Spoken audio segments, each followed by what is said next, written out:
मुल्क का नाम नहीं बल्कि एक मौजे का नाम भी है। वो कौन से फैक्टर्स थे जिनकी बेसिस पर चाइना की तरक्की के या सक्सेस की स्टोरी को चाइनीज मिरेकल का नाम दिया जाता है? How did China make enormous strides of development in the past 30 years? ऐसे क्या अवामिल थे जिनकी बिना पर चाइना 80 करोड़ आबादी को खते गुर्बत से ऊपर लेकर आया, जो कि बहरहाल पाकिस्तान की आबादी का भी 4 गुना ज़्यादा है?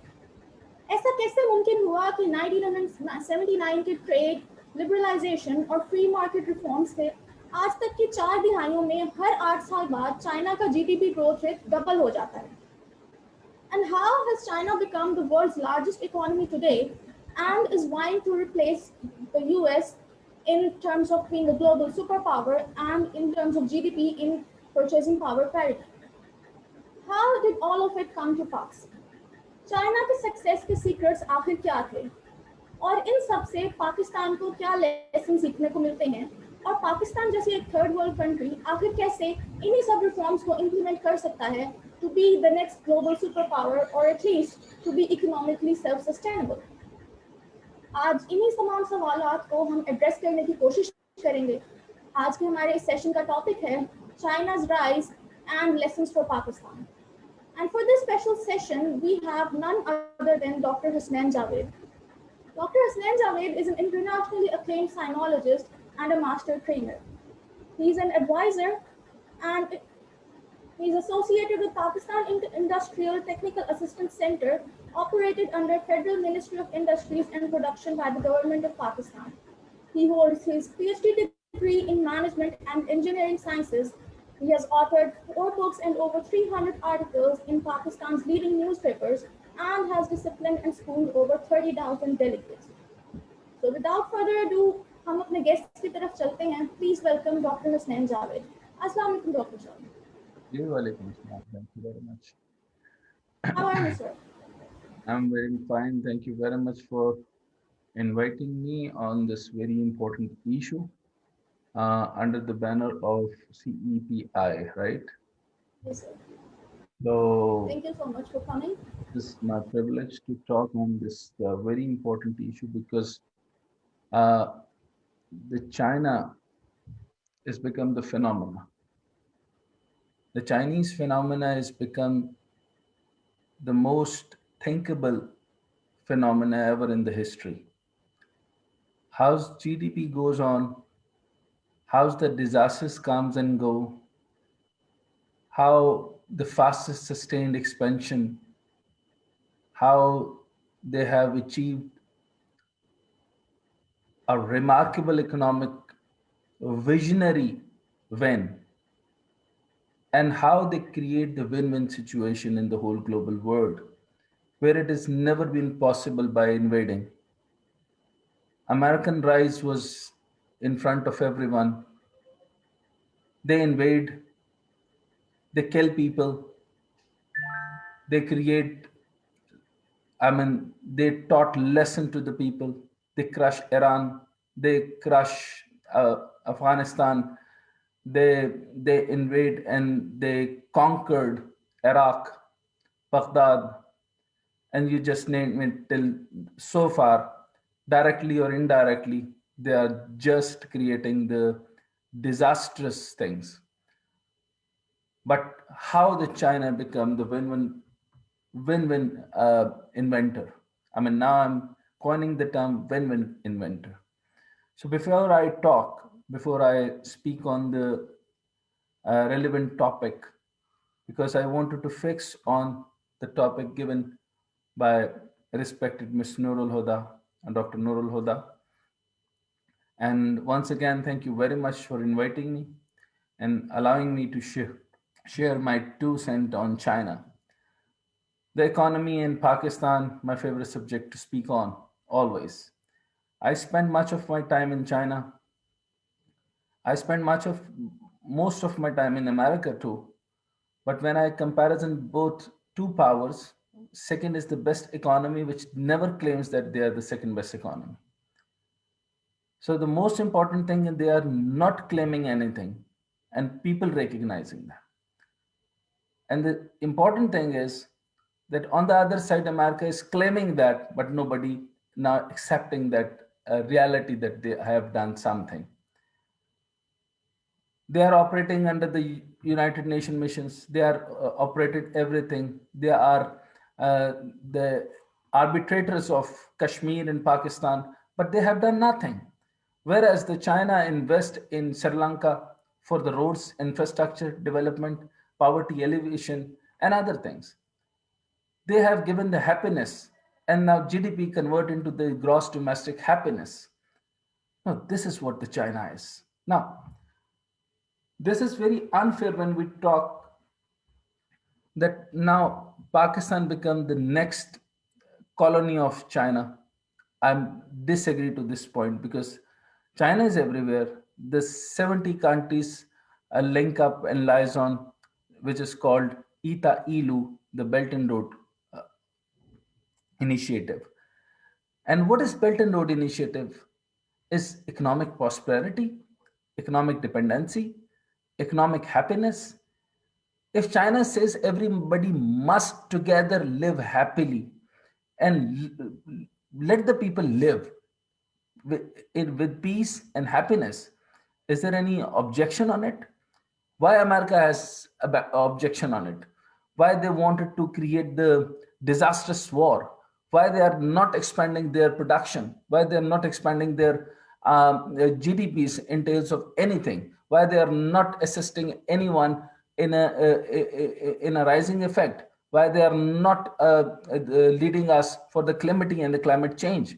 Why China is moving? I mean, they have done the 70% of the global inductor of the global pollution, but now they are the first to emit the carbon. Now let me start from the beginning. How much time exactly I have? We have about 60 to 75 minutes, so you can be Okay. flexible about the time.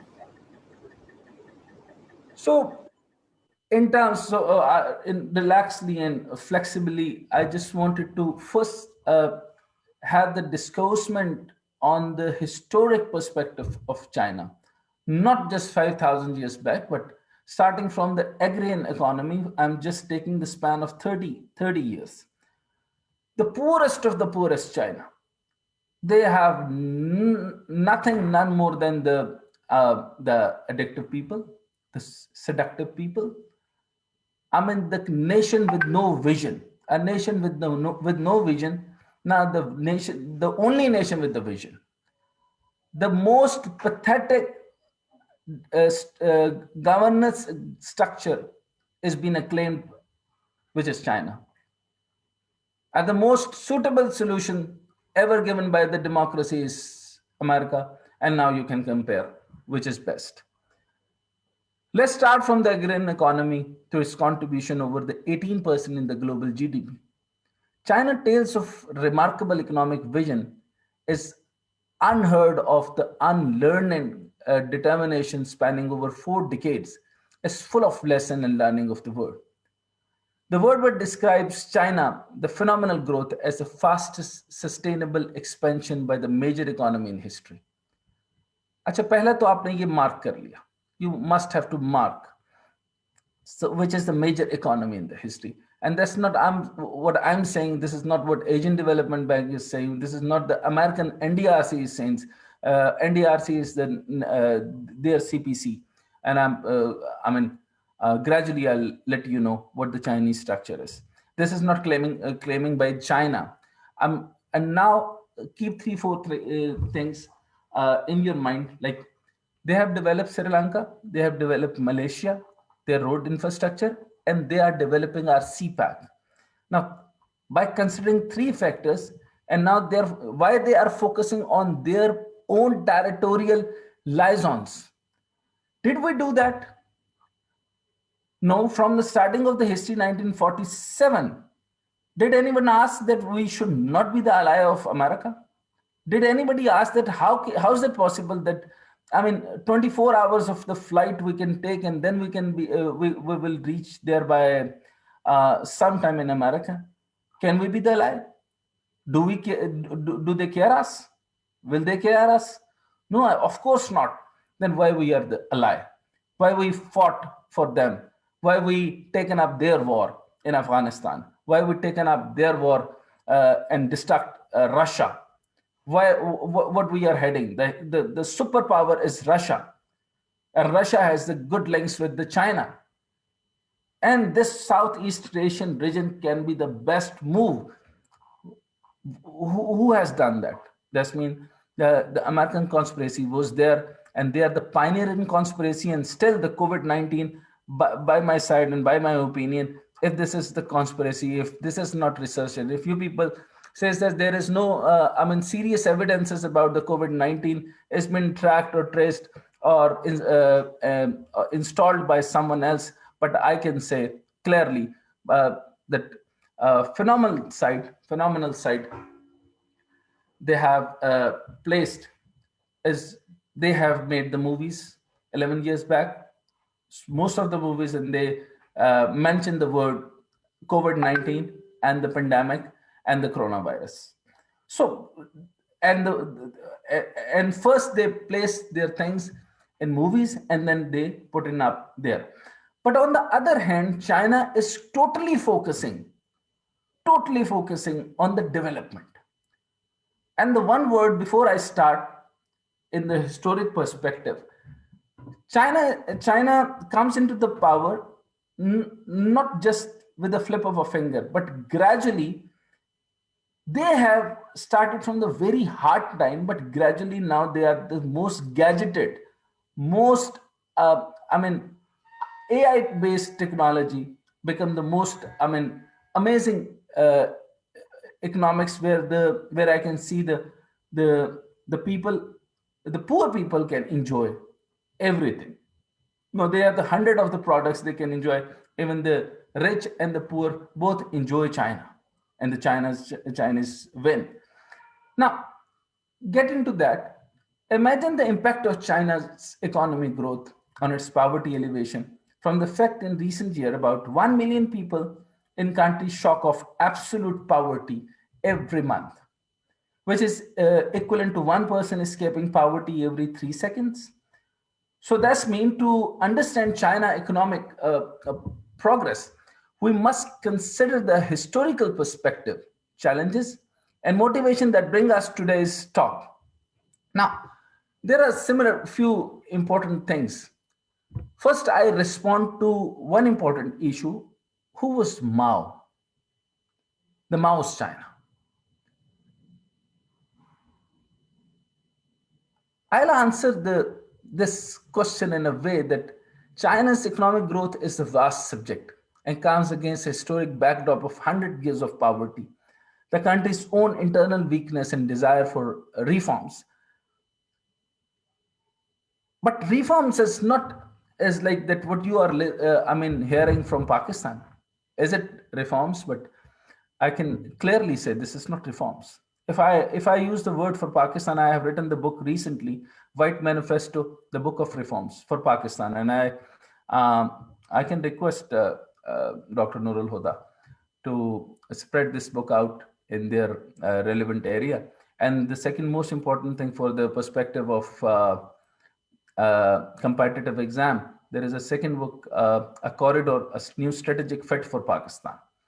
These are quite relevant because most of the 4 questions comes out of that book. So that could be very possible and plausible situation and can be given to you. So today I'm not talk on high out of my heart, but very strategically. I'll pointing out 3 stages. So I segregate my talk on 3 major stages that played significant role in China economic revival. One is the Mao era, 1949 to 1979. That doesn't mean that I'm missing the Chuen Lai or other people, but because just to let you people understand that after Mao, then there is a transition, a very major transition. A major transition that first, see, for example, I will give you the example in a way that there is a concept of Levine. process of change. And you can go and Google it, that what is Levine concept, or what is the Levine philosophy or Levine model of change. That it's mean that first you refreeze whatever the structure, you first have to freeze it, then defreeze it, then freeze it, and then refreeze. Then you can make any structure out of it. Same as the case, Mao fought for something very different. It was the peasants, it was the different areas, it was the people are not aware of their rights, people are just not there, or it is sort of like. But Mao stood up and he taken up the state task. I mean, because he was influenced by the Lenin, and they are just striking and striving for the powerful elite. So they targeted the elite. Same as the question as Pakistan. In Pakistan, Imran Khan is even a little uh, rigid to the system, but he should not. He should obviously follow the transition of Deng Xiaoping, rather Mao Zedong. But they have, because obviously this times demands like that way. So, for example, we can understand. Okay, first we have to be very rigid, but for this story, I don't know. In coming minutes, I will tell you this thing or not. But Deng Xiaoping was the one who resist within the party, who was jailed within the party, who was being expelled within the party, but he never switched his party from anyone else. But he was with Mao, but continuously resisting their ideas that culture revolution is not important. It is not. I mean, the equality, that who earn much and get the same same food, same clothes, same health benefits, same, and everything is same. So it should not be the case, and it should not be the nature. But obviously, Mao Zedong have not convinced to this part, and eventually they have changed. So, for this to understand the real rise in economics, that was the Deng Xiaoping era. And here I want you to just pick up the note over there, that the geopolitics and the geoeconomics. Now, the word is all about geoeconomics, and 30 years span is not much of the span. So, Deng Xiaoping era was the well understanding. And if somebody, or in Pakistan, they want to be governed, or if they want to seriously govern the economic challenges, they must have to understand the Deng Xiaoping era. So, the first era of my target discussion is Mao era, 1949 to 1979, and the transition of the Deng Xiaoping era, which would be 1982 to 2002. Then I'll talk on to the turn of the century and Xi Jinping, 2002. And here I just wanted to tell you that Reform of China 1 and Reform of China 2, if everybody can get that book on Reforms of China 1 and Reforms of China 2, Xi Jinping, by President Xi Jinping, and President forever, the lifetime president. Here he stated a wonderful word, that do everything what you want, do everything whatever you see, do whatever is the objective oriented, do whatever magnificent, do whatever modernization, McDonaldization, anything which suits you, but with the Chinese characteristics. This is the most important part. This is the most challenging part. And this is the most, visionary part, that they allow their people to stand by with it, with the Chinese characteristics. Now, I am going to get into the discoursement of the Mao era. How economically they freeze it.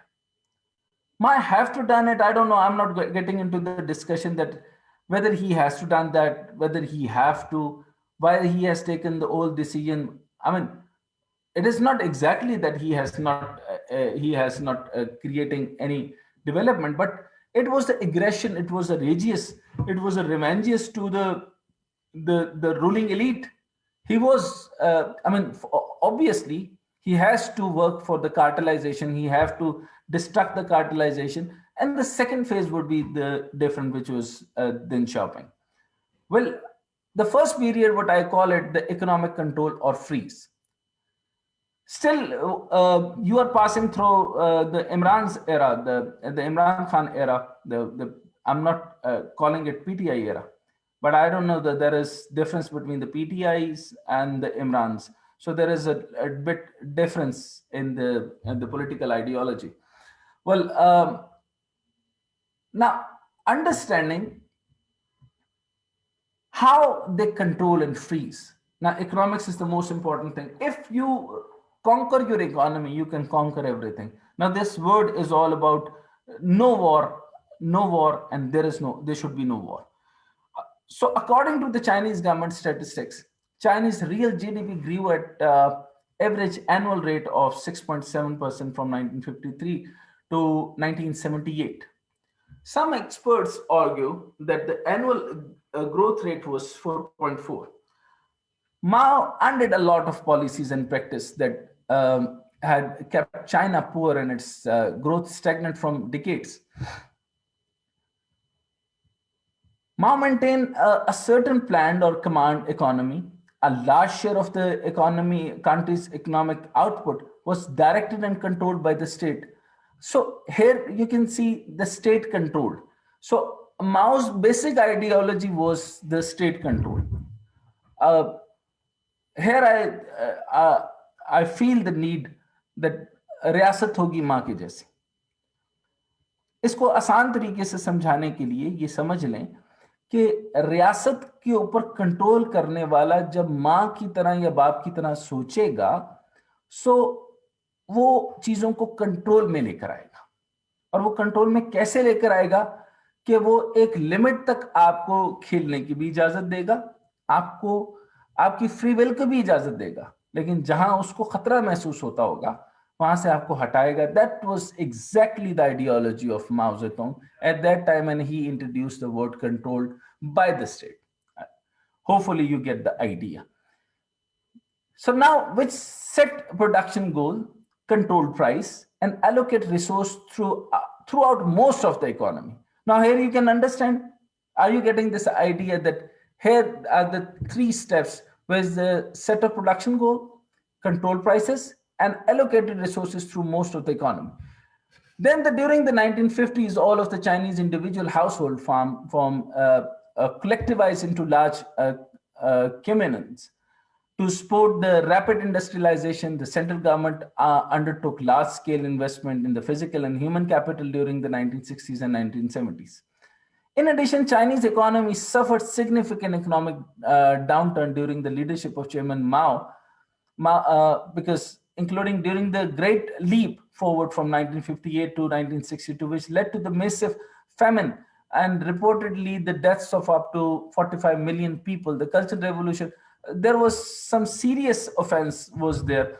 I mean, like Mao's thinking was towards the maximum male gender, and he was technically stopped the maximum ratio of the girls, female participants. He reduced the and I can say that they have given the concept of the birth control for females. So of course it was the negative side of the cultural revolution, but somehow he thinks that the China needs more men than the females. But that was the part. Obviously, when we call it the dark age or something like that, but that was the time. But it is not. That's not against the Chinese. Growth, but obviously somehow he have to control somehow. So because that was the era of control, precisely you can say. So the Cultural Revolution from 1966 to 1976, which caused widespread political chaos and greatly disputed the economy. Here I'm completely Uh, I'm not. I was to. I was been. I've been to Beijing. I was been to Hanan. I've been to so many provinces, and I've been to Fudan University. I've been to Peking University. I have been to. There are, for your information, that there is 3,000 plus universities in China. So modern China is going for the education. They are the dire need of education. They have lust for education. And if you go there and the few 15 16 Chinese standing in the round right in front of the university, and they are just reading their chapters like this. So they are, I mean, everywhere you can see the most recent book is, I mean, rapidly, instantly translated into the Chinese language, and they just into it. So none of the new, I mean, concept have been, I mean, misplaced by them. So now that was the era of controlled economy. So now I think I have clearly letting you people that Mao's influence, the economic influence, or you can say the inspiration was Lenin, Karl Marx, but Marx's theory is still being very confused even by from the Pakistanis. And I'll request somehow and someday, if I'll have time, that I would definitely want to talk on the Das Kapita and the Karl Marx philosophy, because it is very misleading concept, become the misleading concept when it comes to Pakistan, when it was the era that where every liberalist is Marxist, and they become just सुरखा, और वहां पर सिर्फ शायरी होती रही, फैज के अशार पढ़ते पढ़ते गए, लेकिन मईशत तो वहां थी ही नहीं. The Karl Marx is the pure economist, and he gave the real formulations, but he was the most I mean, he was never understood the way should he is been to.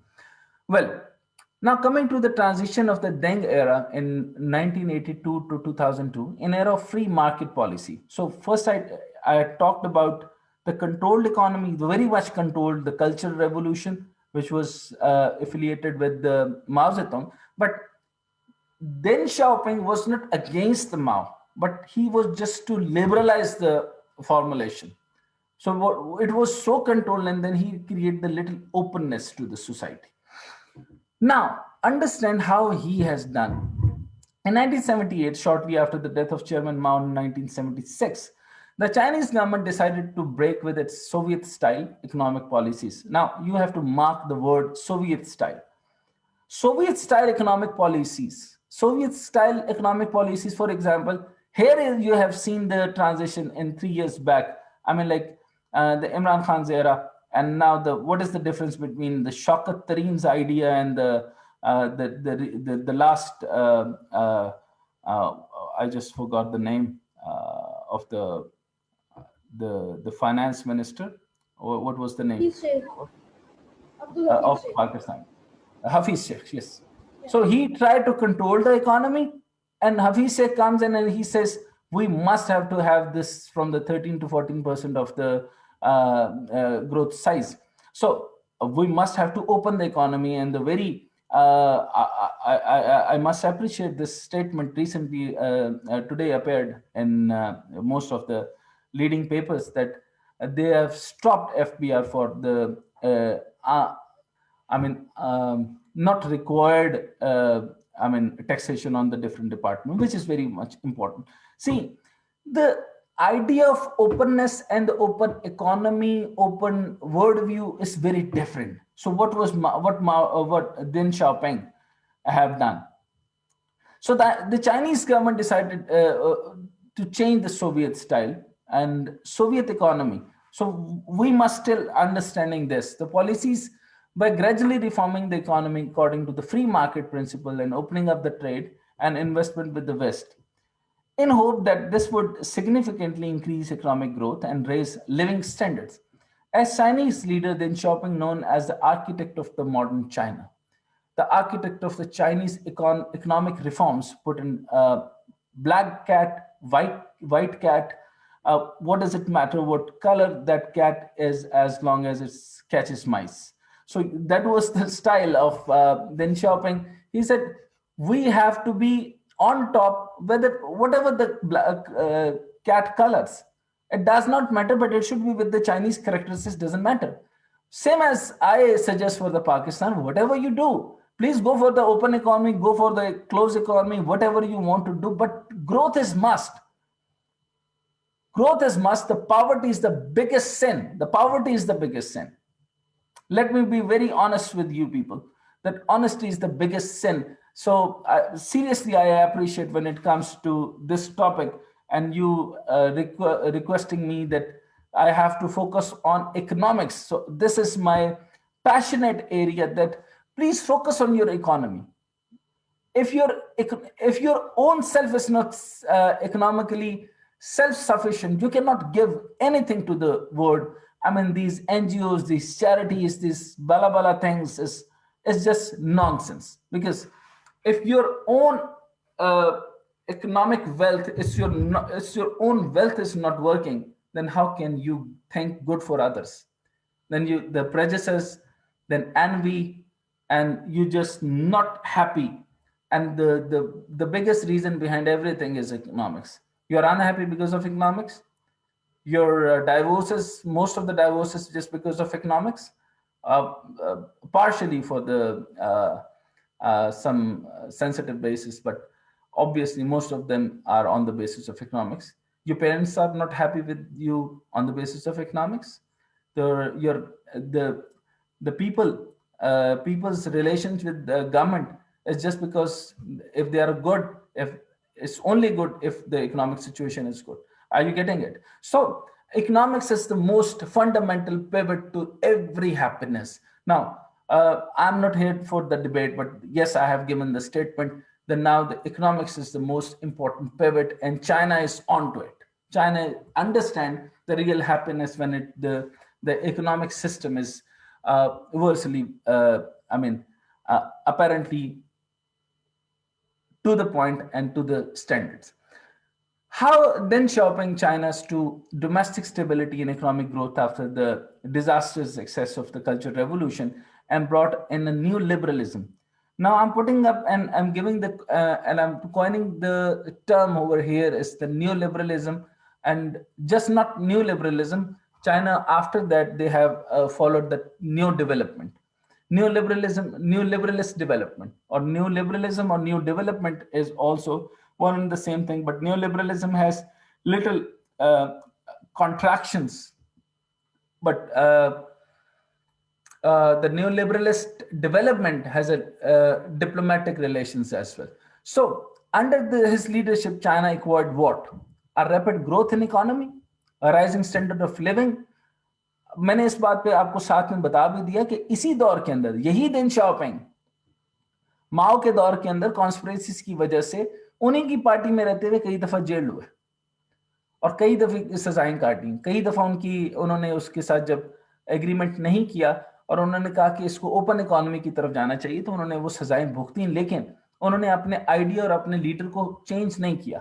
तो वही माओ जेतुंग की philosophy को वो आगे लेकर चले गए कि partially it was good and now we have to move on to the open economy. So rising standard of living considerably expanding, क्योंकि उधर माओ जेतुंग कल्चर रेवोल्यूशन के अंदर राशन देते थे, एक राशन कार्ड जिसके लिए गरीब अमीर जो ज्यादा कमाने वाला है अभी तो वही सेम कार्ड से खाएगा और जो कम कमाने वाला है वो भी वही सेम कार्ड से खाएगा.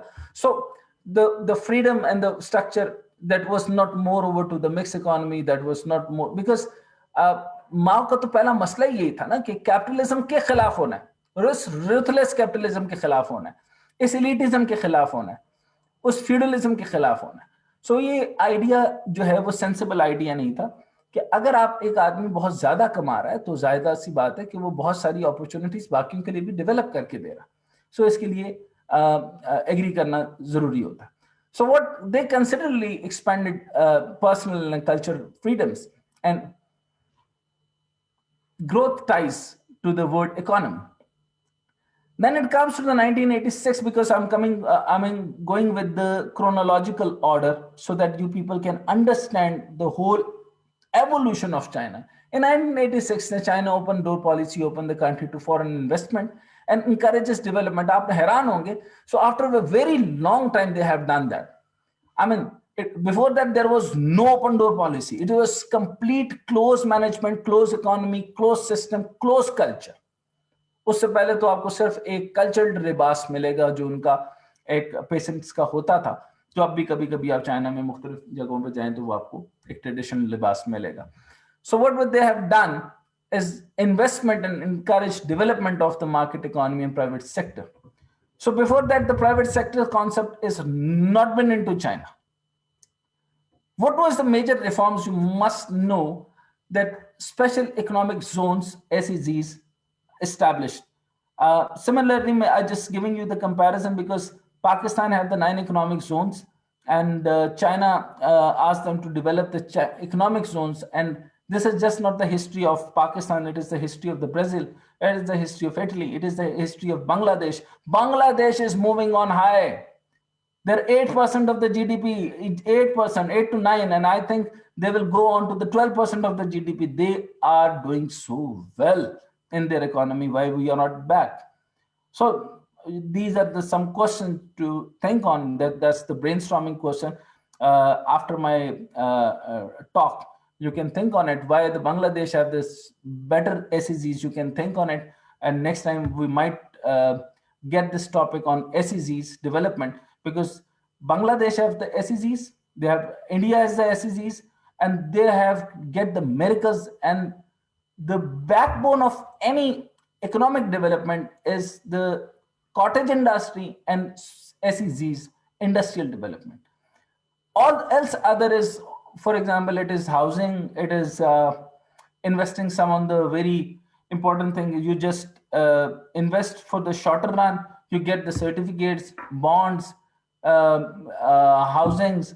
For example, you get the plot on the 9 lakh, and right after 5 years you can get it like 1 crore and something. So it is just what I call it, that's called the that is not the long-term economics, it is the casino economy. So I'm not going to focus on it, but somehow this is the bad idea of Pakistan still promoting somehow. Well, we have to think our nation and our coming youth must have to focus on the special economic zone as the then shopping adjusted them to being on. So boosting exports, importing high technology product into China, national household responsibility system implemented, agriculture output increased by 8.2% per year. So coastal development strategy, wonderful strategy that was being developed by China. Then price and ownership incentive for farmers. This time around, Pakistan have gained the 6-digit higher for the crops, 6 crops. आपकी धान की फसल, आपकी गंदम की फसल, आपकी बेहतरीन फसलें में कपास के साथ आपने ज्यादती की, और कपास की बेलों के जगह आपने गन्ना लगा दिया क्योंकि वो लो एंड प्रोडक्ट है और वहां पर आपने ज्यादा लगा दिया. सो यहीं पर मैं आपको बताना चाहता हूं कि जब तक आप स्ट्रेटेजिक नहीं चलेंगे आप ज्यादती करेंगे. हमें यहाँ पर आप जितनी कपास ज्यादा बनाएंगे, उतना कपड़ा ज्यादा बनाएंगे, उतना प्रोडक्शन ज्यादा होगा, उतना टेक्सटाइल सेक्टर ज्यादा होगा, उतना आपकी प्रोडक्शन में होगी, उतना आपकी एम्प्लॉयमेंट ज्यादा होगी, उतना आपका फैसलाबाद चलेगा, उतना ही आपके बाकी ममालिक शहर चलेंगे. और भी चीजें जो हैं वो सनतें आपकी टेक्सटाइल से जुड़ी हैं और हौजरी का कारोबार जुड़ा है, और इससे रिलेटेड तकरीबन जो है 1 करोड़ तो लोग इससे मुंसलिक हैं ही. लेकिन हमने इस दफा कपास की फसल नहीं की, लेकिन बहरहाल गंदम की. तो यहाँ पर idea, here is the idea of the coastal development strategy. Price and ownership incentive for farmers, that is very important. Then shopping introduced the price and ownership rights. Whosoever cultivate must have the right for that farm. Why the ruler, why the feudal must have to do that? So price and ownership incentive for the farmer, boosting exports. Exports. Pakistan working on the exports. They are doing so well. As compared to the previous governments, our exports are better now. So I'm just giving the clues, but not because still we are not structured. I'm telling you why we are understanding the case of China and why I have written hundreds and hundred articles, why I have written so many books, and I'm the first one in Pakistan and that introducing concept patronizing China. That doesn't mean that I'm telling you that don't believe in God. I am not telling you that वो सारे काफिर हैं तो आप लोग काफिर हो जाएं। मैं आपको काफिर और मुसलमान तो कर ही नहीं रहा। मैं तो आपको ये नहीं कह रहा कि आप कुछ करें, बस you must have to focus patronising China mean boosting your exports, import high technology product into China, they brought up into the China.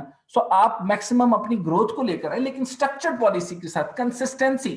China की कामयाबी का पहला राज आपको मैंने जैसे बताया कि दिन शाओपिंग उनको नहीं मानते थे, रेजिस्ट करते थे, पार्टी नहीं छोड़ी।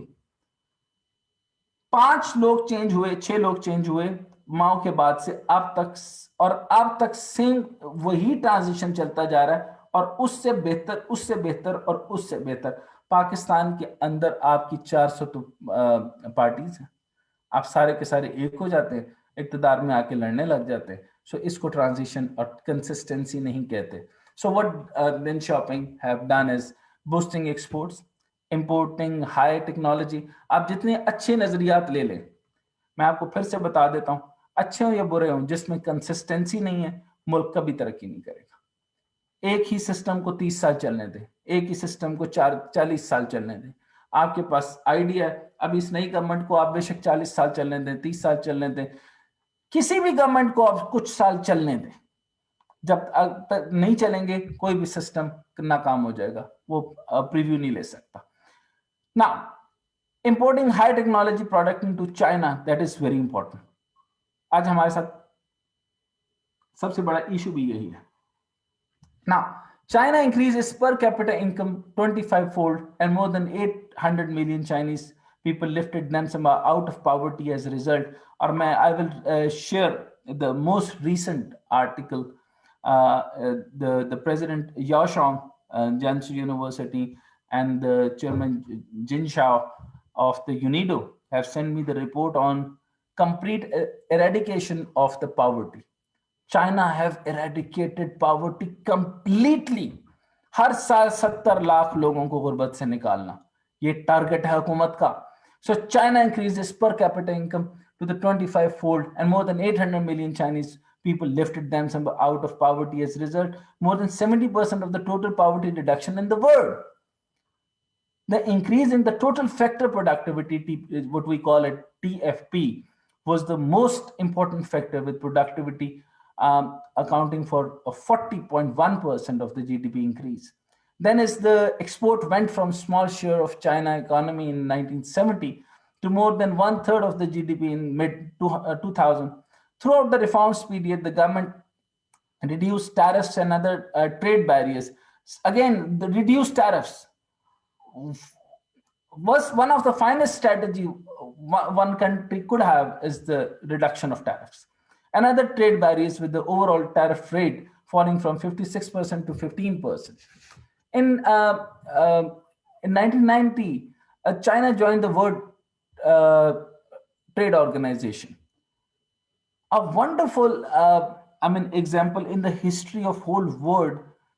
पाकिस्तान फौरी तौर पे मल्टीनेशनल कंपनीज के चुंगल में फंस गया, अमेरिकन अलाई बनने चला गया। अमेरिकन अलाई बनते ही पाकिस्तान की मईशत ने क्या बनना था। आपकी फ्लैट 50s के बाद गोल्डन 60s का एरा आता है। अयूब खान बहुत तरक्की करते हैं, लेकिन वो सारी की सारी अमेरिकन आइडियोलॉजी पे करते हैं। चाइना ने ये फैसला कर लिया कि हम WTO का हिस्सा नहीं बनेंगे अनलेस जब तक हमारी अपनी टर्म्स पर नहीं होगा। हम अपनी लैंड दे रहे हैं, हम अपनी जगह दे रहे हैं, हमारी टर्म्स होगी, हमारी कंडीशन होगी, हम आपकी मल्टीनेशनल कंपनीज को आने देंगे, लेकिन on our own terms.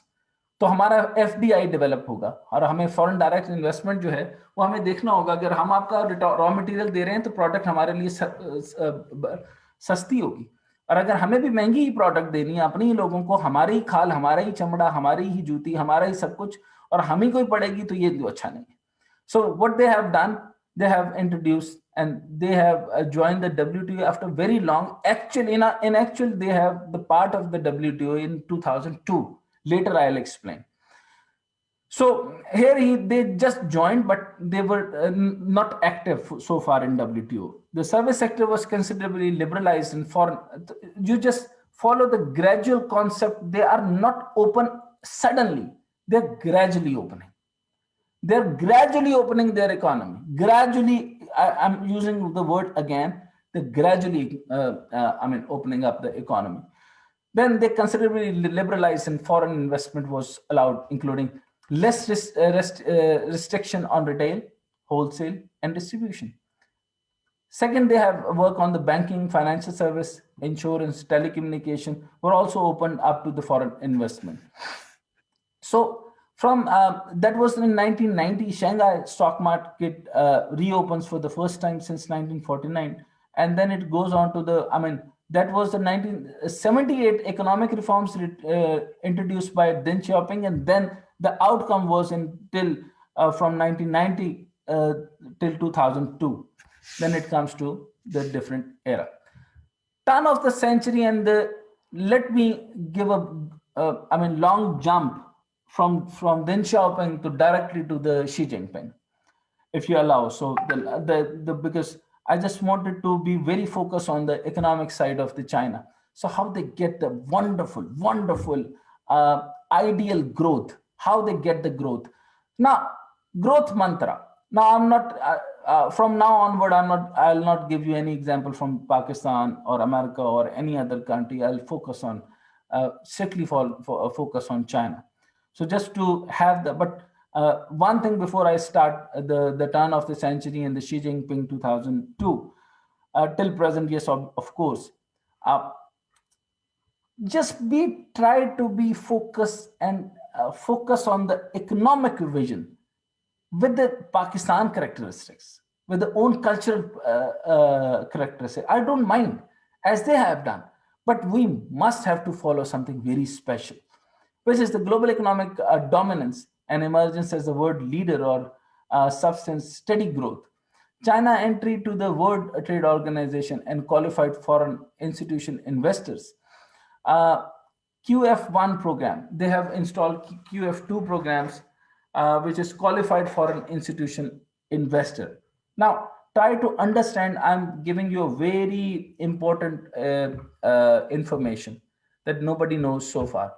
You people learned and study World Trade Organization, but nobody studied qualified foreign institution investor. China was the one who actually dig out, understand, and then they qualified foreign institution investor, whether they are qualified for that or not, which led foreign investor practice into the PRC stock exchange. Then it goes into the contributor to the country economic growth. In 2006, the medium-term plan for the scientific development, the PSC State Council 15-year plan outlines that 2.5 or more of the national GDP should be devoted to research and development by 2020. Have we developed this in Pakistan? Have we developed in any other country? No, they have not. So in 2008-2009, global financial crisis comes in. The PRC experienced only a mild economic slowdown during the crisis. And the country GDP growth in 2007 was staggering in 14.2, but the drop by 9.7 and 9.5 respectively into 2 years of following. Now, very important part comes in. In 2008, 2009, now China is moving ahead for the word initiative. It has become a threat to America. I don't know why it became the threat to America, the Belt and Road Initiative. What a wonderful partner. As an international secretary general to the Belt and Road, China, I have served for 4 years, and I'm the part of Belt and Road Initiative. If they have developed mega infrastructure in Sri Lanka, they said the people will come into the debt. No, how? How do you think that is a debt strategy? Debt trap strategy? People call it debt trap strategy. How is it possible that it could be the debt trap strategy? Are they not giving the roadmap? Are they not giving people a sea routes? Are they not giving to the infrastructure? Are they not giving to the hospitals and other things? Are they just want a connectivity so that every country develop their road infrastructure, rail infrastructure, development, routes, sea access? So what if they'd done that good? What's bad in developing Gawadar, for example? If they develop Gawadar and via Gawadar, if they entered into Afghanistan, what's bad in it? And if there is, America was in Afghanistan, What they have done, they have produced Al-Qaeda, they have produced Mullah Omar, they have produced so many other characters. They have produced the characters. We have not done anything because our Islam, our Pakistan is completely a peaceful country, and peaceful country means Islam, and Islam has no rigidity. Believe in me, Islam has no rigidity. Islam to आसान तरीन मजहब पैदा हुआ. So अब Pakistan, so what, when if they enter into the Belt and Road Initiative, yes, of course they have developed so many developed infrastructure in the underdeveloping countries. So moving on to 2013, Belt and Road Initiative, China ambitious plan to develop road, rail, sea routes across 152 countries in schedule for the completion of 2049. Till 2049, they will develop all these things what I have mentioned, that from road, rail, sea, road, rail, sea, and that is our seaports, obviously. So all the mean of connectivity will be done in 2049, which is magnificent. I think that is it is more than a vision. It is more than a vision. So that they are not thinking only on China. They are thinking for the Southeast Asia. They are thinking of the whole world. They are connecting the whole 70 countries.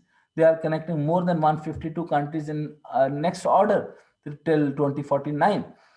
So in 2050, Made in China concept goes viral, and on in 2025, you still, if you visited China, there was a craze of Taobao.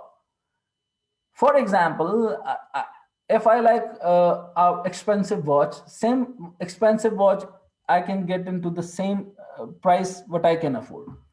They have thousands of the type of products. It is the well misconcepted conception. Who has created this misconception, I don't know. But the problem is that the China create the one of the fine quality products and one of the lowest quality products in a different. It is not about the low quality. It is the availability of the resources and affordability of the people. So different resources and different material for the different resources and different source and different price.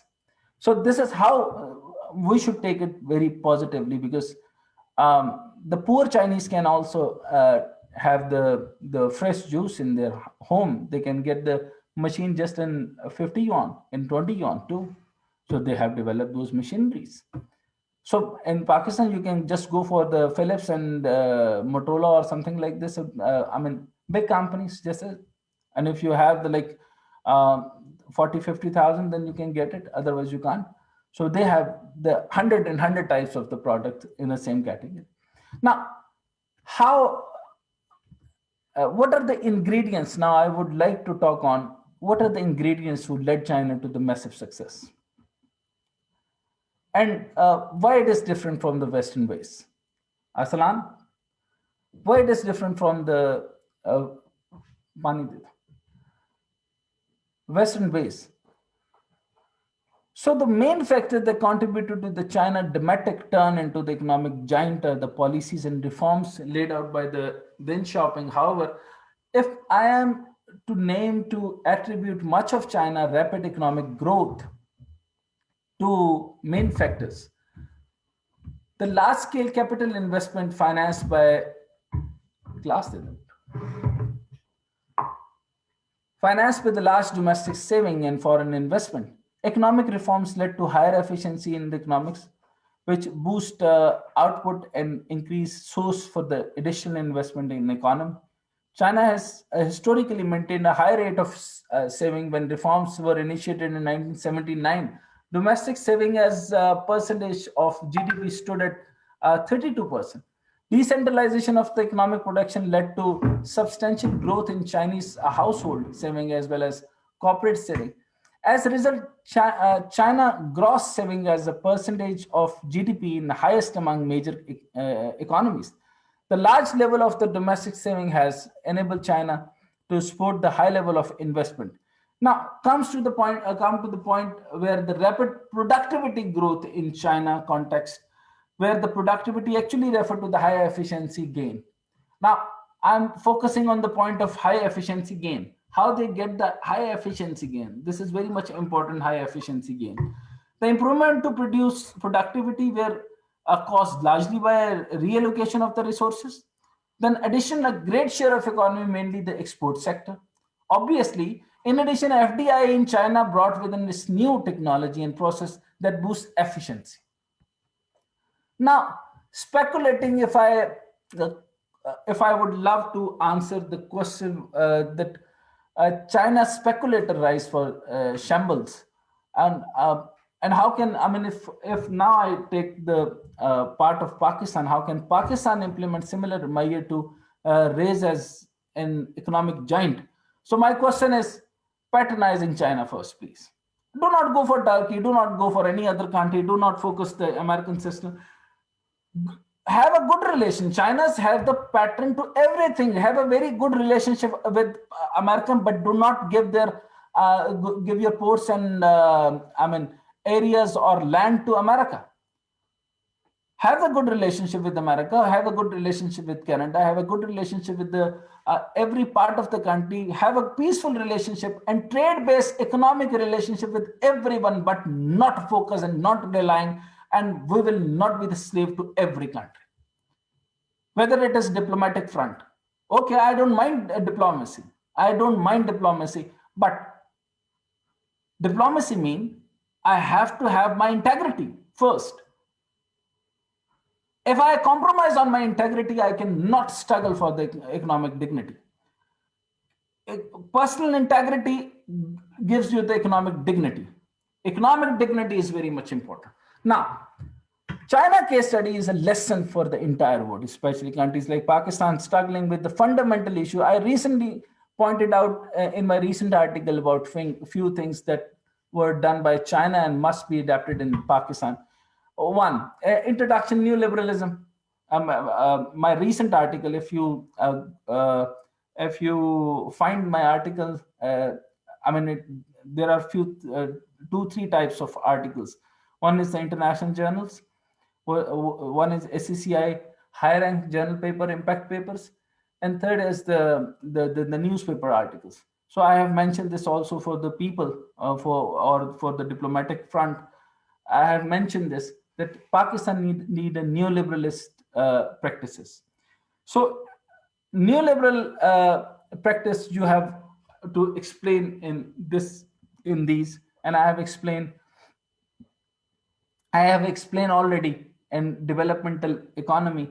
Neoliberalism is the different idea. Neoliberalism where you have to open up the economy in a way where the privatization and the nationalization in a good way, where the nationalized institute must have to generate money. If they are not generating, we have to take action against them. Just giving you an example, I have served so many governmental institutes and they are completely dependent on government lease. Is that fine? You're giving the pensions, you're giving the salaries, and they are not doing anything. It is completely waste of time. So we have to find out. And second, this idea is coming, and I speak my heart out. I am speaking my heart out as an appointment of a technocratic leadership on the key government positions. I'm requesting to the whole Pakistan on the basis of obviously competitive examinations must not get this idea, but civil service reforms is also my part.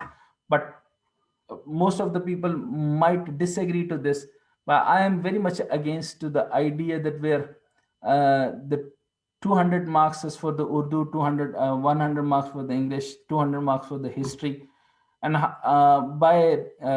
by giving exams, the competitive exam in the certain by passing the Persian, Urdu, and the different exam in history, and you get the score the good marks and get up into the DMG or foreign office or police.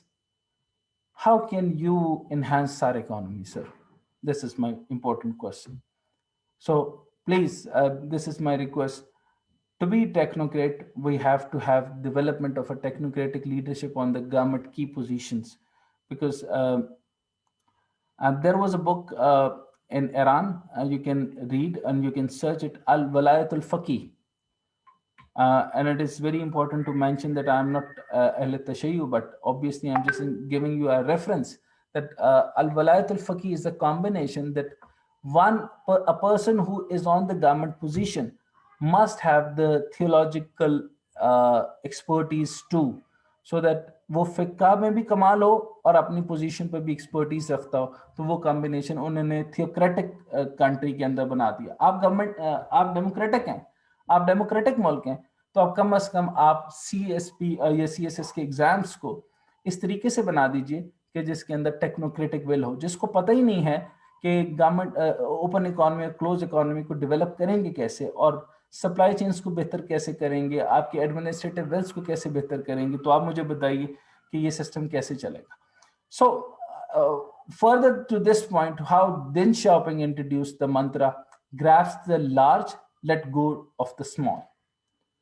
That is very important. Grasp the large, let's go of the small. This formed the core of the China neoliberal policies, as the government keep hold of the critical state asset while privatize other sector.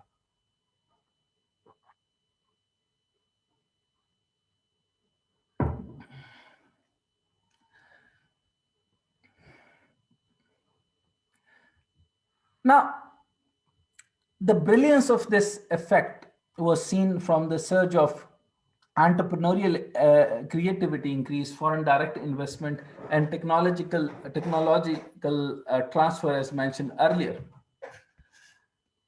This is how what I learned. I have spent much time in China. The most motivating factor in China was I can see the poor people smile as same as the rich people too.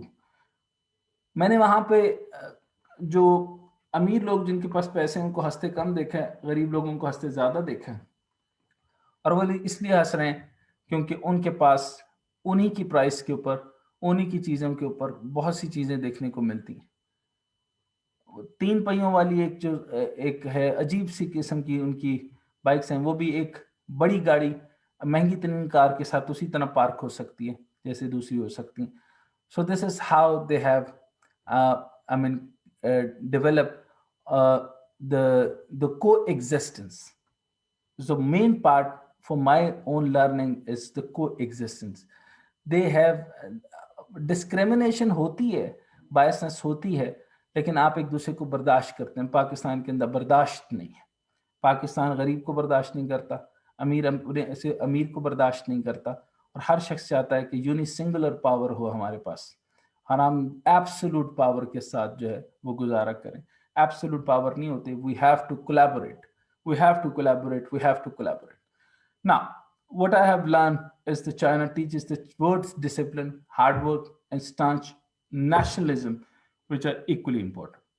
Now, what trajectory or hindrances can Pakistan face while following a similar trajectory as that of China? So, what I think the real question here is, can we ever follow the same trajectory? To which I will respond with the rhetoric, why hasn't any other country in the world gone grow with the same trajectory? I don't think so that we will follow the same trajectory. By the way, I'm so sorry to use that word, but same trajectory will not be followed.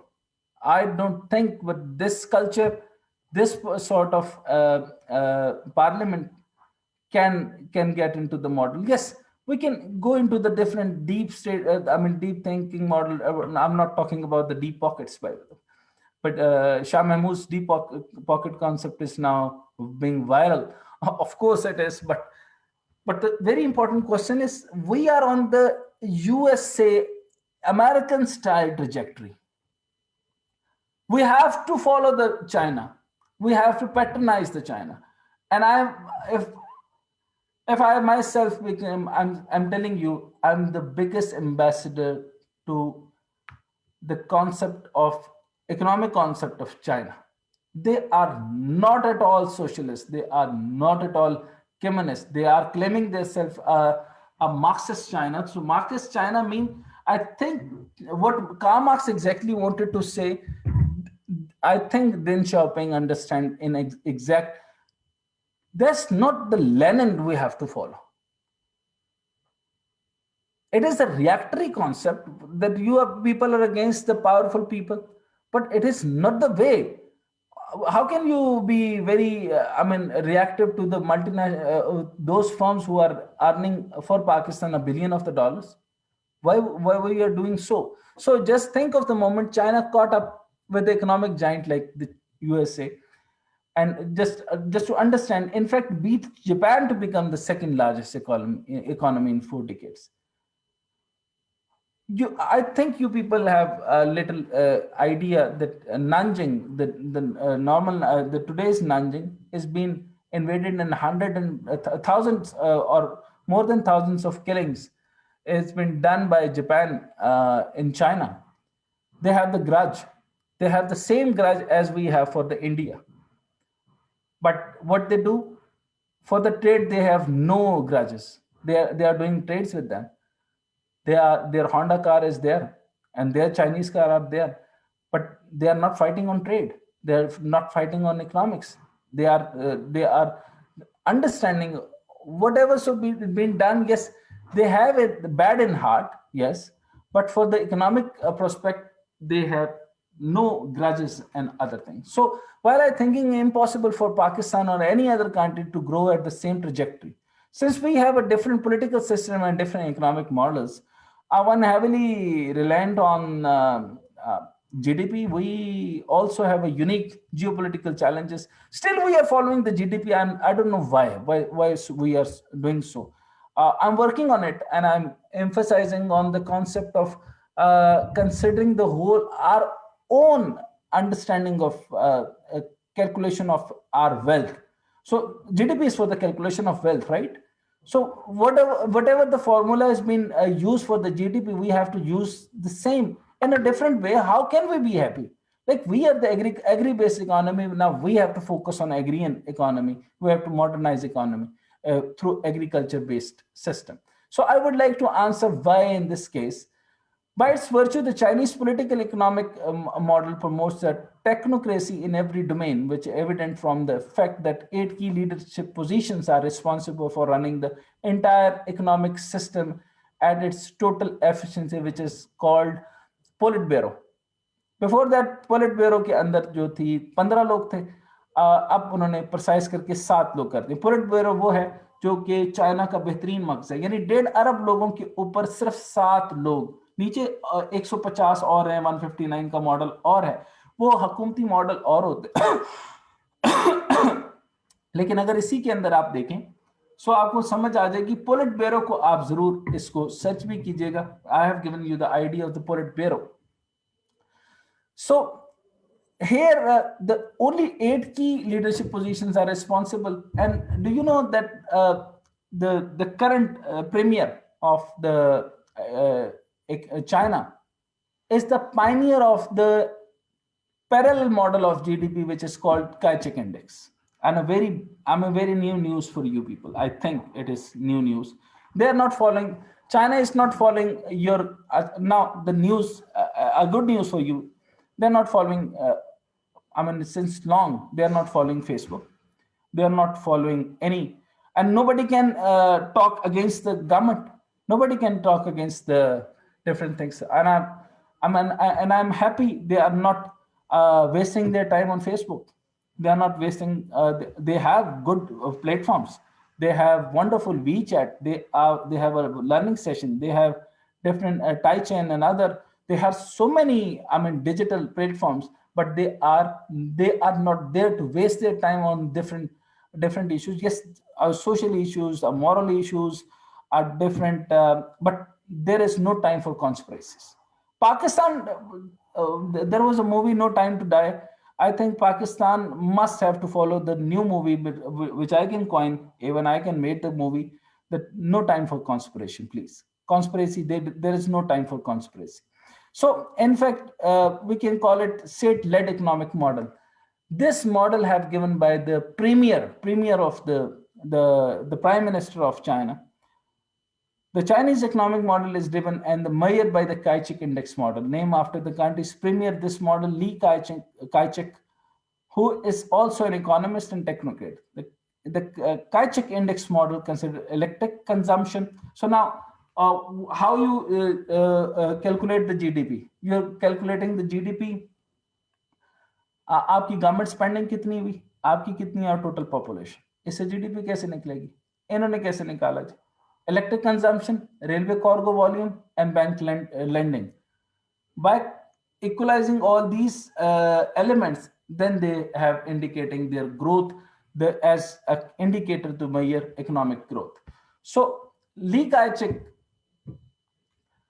by looking at all these figures, Lee said can measure with relative accuracy the speed of economic growth.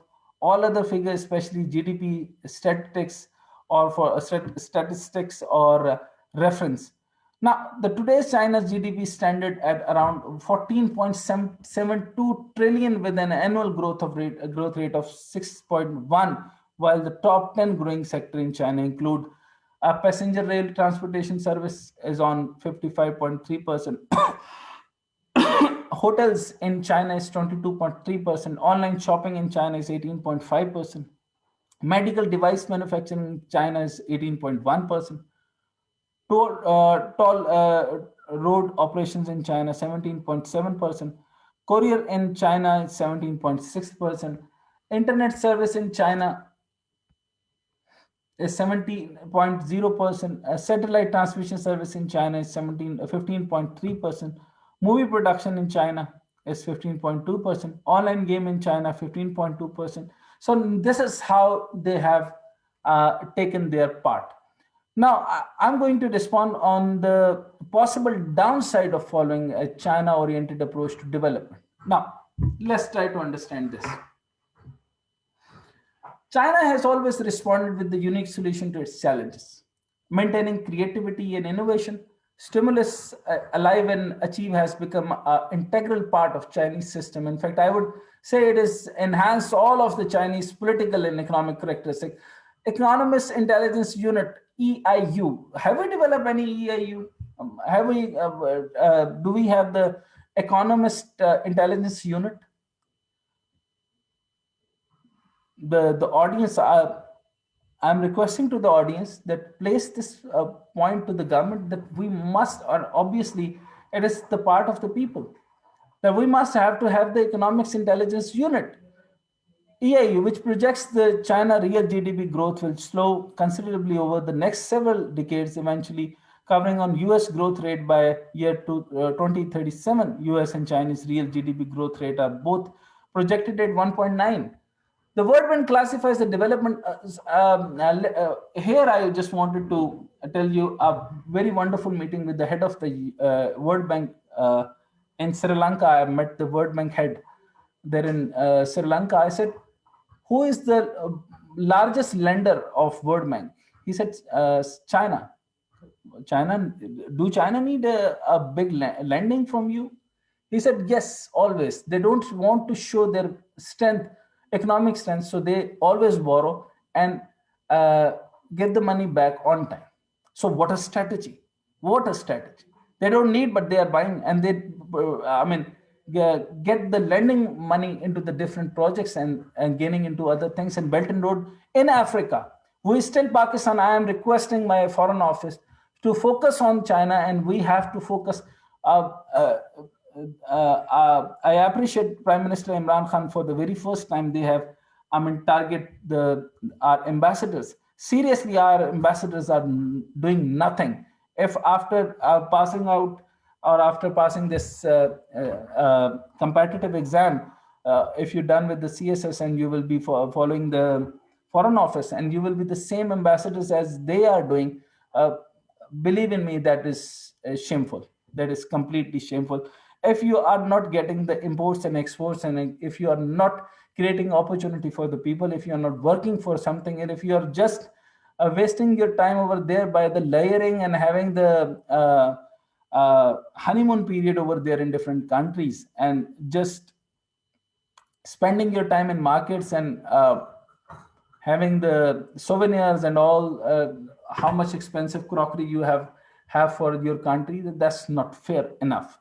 Well, how World Bank classifies development levels of economies using per capita gross national income in GNI method. According to the World Bank, China went from low income economy to the low middle income economy in 1997, and in 2010 it becomes an upper middle income country. China's 2017 in 2017, yes, per capita GNI is at 8690, was 38.7%, below the level of China would need to obtain to become the high income economy. So Chinese government projects that China can cross the high income threshold by 2025. It hopes to achieve this mainly by making innovation a significant source of future economic growth. The spectex contend the innovation growth in China will be hard to achieve, especially if it is mainly state driven and impose new restriction on the foreign firms. So this is how it, I mean, it is critical to the understanding. Yes, they've borrowed money from the different banks, international donor agencies, lending agencies, just to get the more projects in size and in line. And this is how they out of poverty. Now, I would love to answer or put up the question: what if the China is slowly moving toward the digital currency? इससे पहले एक बात बता दूं कि Pakistan China ने .com हटा दिया, ताकि ताकि ये मैं थोड़ा सा डिफेंस साइड पे जा रहा हूं हल्का सा, लेकिन again I will back to the economics. Satellite के जरिए चाइना डिटेक्ट कर रहा है, अमेरिका डिटेक्ट करता है हमारी हर चीज को. हमारे फेस रिकग्निशन लिए जाते हैं, हमारा फेसबुक से सारी चीजें ली जाती हैं, हम रहते कहाँ हैं, हमारे गूगल अर्थ के जरिए हम एक एक चीज अपनी बता रहे हैं अमेरिका के डेटाबेस में. चाइना ने अपना .com से सिस्टम हटा दिया. पहले वी चैट और ये बाकी चीजें तो एक्सेस कर ही नहीं सकते थे, अब चाइना कंप्लीटली इन चीजों से हट गया है. Now they are moving to the very different way, and now they are they are going to introduce, they are already cashless society. Now everybody must know that they are the cashless society. They are paying through their e-banking system, through their Alipay and WeChat. And now the new news for you people is the digital currency, or renminbi, that is called RNB. You can call it ERNB, which is speculated to replace the US dollar in the future and hailed as a potential breakthrough in Chinese economy. Would it be better advisable to Pakistan to introduce a digital currency at this point? It could be the question. Yes. To me, China decided to hand out 6.2 million in a digital currency to Beijing. That is 6.2% $2, $6.2 million. If they do that, the resident as a part of the trail toward the digital currency. However, this initiative has already raised eyebrows and concern in the global financial arena. The G7 countries worrying that it could give rise to new economic zone centering around nations taking part in the Belt and Road infrastructure. The Belt and Road is the danger for the people, is the danger for America, is the danger for the Israel, is the danger for other things, but they could undermine the currency system based on US dollar. Obviously, the US dollar is, of course, undermining their own efficiency. I think the world is scared. They are generally in a state of utter confusion regarding China, its policies and practice. Therefore, this reaction by the G7 states comes on so surprise to me. The world must understand that launch of the digital yuan, or RMB is the Chinese currency, is only the next logical step for China. China has overtaken many more advanced economies in adopting digital payment. Hardly any Chinese consumer now carries cash or even knows where to find an ATM. So there is no need of ATM. There is just a Wi-Fi. There is just 3G, 4G, 5G, 7G, so whatever. It can goes to the 7Gs as well. So just a vision. You just scan and the money transfer to the one mobile to another mobile. That's it. It's a digital transference. Lastly, मैंने एक जगह बात कर दी EVM के ऊपर and it become the Twitter trend. मैंने सिर्फ EVM के ऊपर बात की कि हमारे पास इलेक्टोरल रिफॉर्म्स के लिए काम होना चाहिए. वो भी कुछ आपके जो थिंक टैंक्स हैं जिसमें पिल्डाट का नाम है, आप इसको बिल्कुल अगर आप करना चाहें तो उसको अंडरस्टैंड करें. ये पाकिस्तान के दुश्मन है. अगर इनको ये जरूरत है और अगर इनको मसला है कि यहाँ पे ईवीएम नहीं होना चाहिए और डिजिटाइजेशन नहीं होनी चाहिए, तो ये पाकिस्तान के दुश्मन है. ये चाहते हैं कि वही पुराना सिस्टम जो सदियों से बरतानवी राज 100 साल का चल रहा है, हम उसी तरीके से चलते रहें. So let's back to the point. China don't have ATM. So many users are also unaware of that China has been working on its digital currency roadmap from as early as 2014 and leads the rest of the 86% of the world's central banks that are experimenting the central bank digital currency. To answer the second part of your question, I think it is too early for Pakistan to jump into the market of the digital currency. Firstly, we must ensure that Pakistan has reached its maximum level of digestion. EVM तो कर लें, EVM के बाद हम digital currency पाएंगे, लेकिन इसके बाद ग्रेजुअल प्रोसेस को स्टार्ट कर देना चाहिए. लेकिन ऑब्वियसली अभी इजी पैसा की आदत हो गई है, ई पैसा की आदत हो रही है, तो ग्रेजुअली हम ये नहीं कह सकते. We are not, I mean, defy the concept. We are not defying this. So we have a sustainable and thriving digital ecosystem. Our people understand the digital currency mechanism, but कुछ जगहों के ऊपर नहीं है और आहिस्ता आहिस्ता से इसका बेहतरी होगी. So the majority is out of the orthodox misperception about the online payments and digital buying. Now, very important point, and I'm close to my closure. And thank you for your patience that I am able to make the very relevant outlook, economic, you can say, as a evolution of the Chinese from economic point of view until now, till this date. How much China is important for us. Whosoever, with apology, I said one of the SAPM of Pakistan, standing in the American University or somewhere there, and he talked against China. It was quite unfortunate.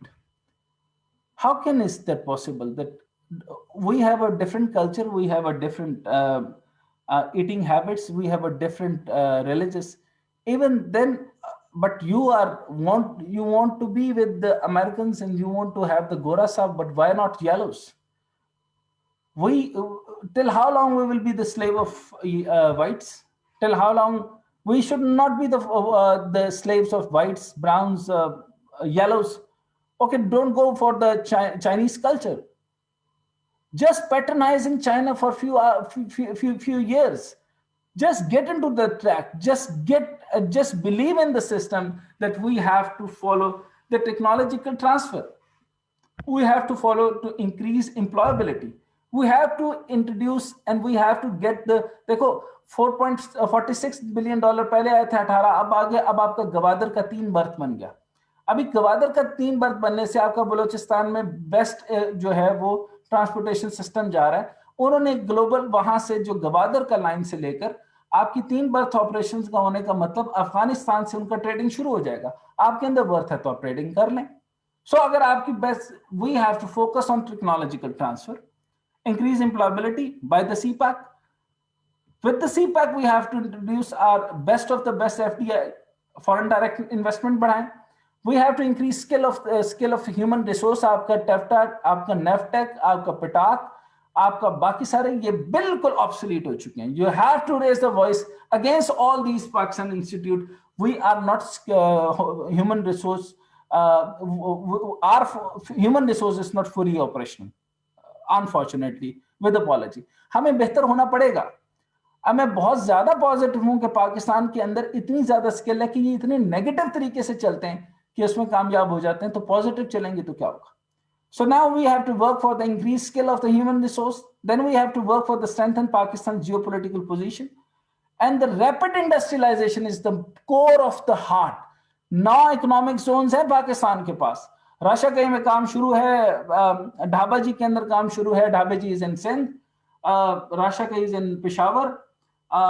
इधर आपका गवादर का सी port आपका तैयार हो गया, operational हो गया. वहां पे गवादर के अंदर $100 बिलियन प्लस से ज्यादा जो है गवादर हॉस्पिटल चाइना बना रहा है, स्कूल वो बना रहा है, वोकेशनल इंस्टीट्यूट बना रहा है. अपनी कैपेबिलिटी कैपेसिटी वो खुद डेवलप कर रहा है. पाकिस्तान को अपना रोल अदा करना पड़ेगा.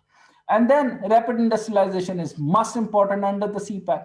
And then we have to promote the entrepreneurial effort, improve infrastructure. So I truly believe that CPAC will become the backbone of the economic growth in Pakistan. According to some experts, it will contribute to the 3.5% of the GDP. Some of the unique opportunities that CPAC brings into include all this. I just have mentioned all these parts, but I think according to the time, according to the movement, according to the development, I think to me, readily available, the CPAC quality. Conclusively, what I think is the patronizing China. We have to patronize China. The one word. Patronize China for the 10 years. How they get the growth? The most important part, do you ever ask your governors or the president that have you ever done, sir, anything for their part? आपने क्या हमारे लिए education और health को nationalise किया? आप health और education को नेशनलाइज कर दीजिए, बाकी सब छोड़ दीजिए. उसके बाद फिर 10 साल के बाद दोबारा प्राइवेटाइज करते हैं. I don't mind. मैंने जैसे न्यू लिबरलिज्म में कहा कि इसको आप लिबरलाइज कर दीजिए, न्यू लिबरलिज्म न्यू डेवलपमेंट की तरफ आ जाए. आप ग्रेजुअल प्रोसेस की तरफ इन चीजों पे आइए. सरकारी इदारों को बंद कीजिए. सरकारी इदारे जितने वहां चाय पीकर जा रहे हैं लोग, और इंक्लूडिंग मैं अगर पाकिस्तान की गवर्नमेंट में काम कर रहा हूं और मैं परफॉर्म नहीं कर रहा, मुझे निकाल दीजिए. So this is how it work. और अगर आप कंपेटिटिव एग्जामिनेशन की तरफ जा रहे हैं और आप लोगों के नोट्स जिस तरह मैंने आज आपको, and thank you doctor Nurul Huda, so आपने जिस तरीके से इस चीज को चला और इकोनॉमिक्स को दिया, मुझे आपने टारगेट दिया, इकोनॉमिक्स का टारगेट दिया इकोनॉमिक व्यू को डेवलप करने के लिए, तो मुझे आसानी हो गई कि मैंने ट्रेजेक्टरी के अंदर आपको बताया कि आप शुरू से लेकर आखिर तक आप चाइना का पूरा एवोल्यूशन समझ चुके हैं.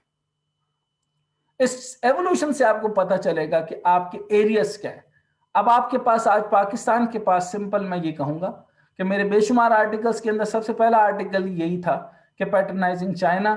एक और किताब आ रही है स्क्रूपलस के नाम से. इसके अलावा मेरी व्हाइट मैनिफेस्टो के ऊपर किताब आ रही है जिसके अंदर मैंने उस किताब को tribute to President Xi Jinping किया है. और उसके अंदर मैंने 15+ रिफॉर्म्स अब लिखे हैं, 15 और रिफॉर्म्स में लिख रहा हूं. लेकिन आप इन सारी चीजों को समझें. ये कोई हार्ड एंड फास्ट रूल नहीं है कि आपने कैपिटलिस्ट होना है. ये भी कोई हार्ड एंड फास्ट रूल नहीं है कि आपने कम्युनिस्ट होना है. आपने ये भी हार्ड एंड फास्ट रूल नहीं है कि आपको मिक्स इकोनॉमी की तरफ जाना है. आपको न्यू लिबरलिज्म पे भी जा सकती है, न्यू डेवलपमेंट में भी जा सकते हैं, और किसी जगह आपको रेगुलेटरीज को बढ़ा देना पड़ेगा, किसी तरह से ओपन कर देना पड़ेगा, और कई जगह के ऊपर आपको स्टेट. लेकिन कंसिस्टेंसी कंसिस्टेंसी और कंसिस्टेंसी, परसिस्टेंट गवर्नमेंट अगर जब तक हमें नहीं मिलेगी तब तक पाकिस्तान किसी भी ट्रैक पर नहीं आ सकेगा. So by concluding my remarks that CPAC please हर तरह की इसके ऊपर करें. अब नेक्स्ट अगर आप टॉपिक इसके ऊपर लें कि who is trying to sabotage China, who is intervening into China CPAC area, और भारत जो है वो बुरे तरीके से CPAC को तबाह करने और उसको सबोटाज करने के लिए कॉन्स्पिरेसीज डेवलप कर रहा है. उनकी मूवीज से लेकर, उनके ड्रामास में लेकर, वो उनकी जो एजेंसीज हैं वो हर लिहाज से, हर तरह से पाकिस्तान के अंदर एक बहुत बड़ा मसला और मुहिम्मा क्रिएट करना चाहते हैं. इसके ऊपर हमें काम करने की जरूरत है. बहरहाल जो मैंने इकोनॉमिक टर्म्स के ऊपर आपको बात की, so which is precisely, and I'm going to conclude it. Do follow and patronize China. with the Pakistan characteristics. इसमें कोई खामी की बात नहीं है, और हम अपने लोगों को वहां पर ज्यादा से ज्यादा अपने जो हमारे CSPs हैं उनको चाइना भेजिए, उनके एडमिनिस्ट्रेटिव सिस्टम को समझिए, उनको एडमिनिस्ट्रेटिव मामलात को समझिए, और जब हमें वहां पे समझ में आ जाएगा तो आप ये देखेंगे कि पाकिस्तान में बहुत बड़ी डेवलपमेंट्स आपको सामने आएंगी। और everybody is self accountable. China के अंदर हर आदमी डिजिटाइजेशन, एक तो सबसे बड़ा रेवोल्यूशन डिजिटाइजेशन का है जिसको पाकिस्तानी रद्द करता है, और पूछना चाहिए सबसे पहले कि ये जो NGOs गलत पैसा ले रहे हैं, जो लोग सही काम कर रहे हैं उनको तो फंड्स मिलते नहीं। तो EVM को जो पिल्डैट को जो $1000 ऑफ द डॉलर्स की जो है वो उनको इमदाद हो रही है, क्यों हो रही है? सवाल करना चाहिए। जो पाकिस्तान के खिलाफ बात करते हैं, पाकिस्तान की फौज के खिलाफ बात करते हैं, पाकिस्तान के CPAC के खिलाफ बात करते हैं, पाकिस्तान कहते हैं कि CPAC करेगा क्या और चाइनीज अंदर घुस जाएंगे, तो फिर आप लोगों ने कुछ करना नहीं है तो चाइनीज ही कुछ करेंगे। So it is not about this conspiracy. Pakistan CPAC जो है वो कोई आपके लिए ईस्ट इंडिया कंपनी नहीं है। वो आपके लिए पोर्ट के अंदर, रोड के अंदर, इंफ्रास्ट्रक्चर के अंदर डेवलपमेंट चाहते हैं, वो आपके साथ एजुकेशन के अंदर काम करना चाहते हैं, वो आपके अंदर कोलैबोरेशन के साथ काम करना चाहते हैं। और बेल्ट एंड रोड इनिशिएटिव सिर्फ और सिर्फ it is the project of peace, peace and peace. So I conclude my part, Pakistan must have to follow and patronize China with the Pakistani characteristics. Thank you very much. Thank you so much, Nazreen. This was Dr. Hassnain Javed, and I would like to appreciate Dr. Hassnain कि वो हमारे साथ आए, and this has been an honor for the platform to host him. This was an extremely enlightening session, not only for the students, बल्कि जितने अगर कोई policy makers हमें आज देख रहे थे या कोई आम शहरी हमें देख रहा था, I'm completely sure that this provided them with a whole new perspective on how growth is viewed and how partnership with China is viewed. And I honestly and sincerely hope कि जो policy makers हमें देख रहे थे, they would pay heed to what everything that we have discussed today. So once again, thank you so much, Dr. Saab. आपने हमें काफी सारा time दिया, and our students would benefit heavily from all of this. Thank you so much. Thank you. So with this, I would like to wrap this session up. All of the viewers, I'd like to thank you so much for joining us today, and we hope to see you in our next session. Allah Hafiz.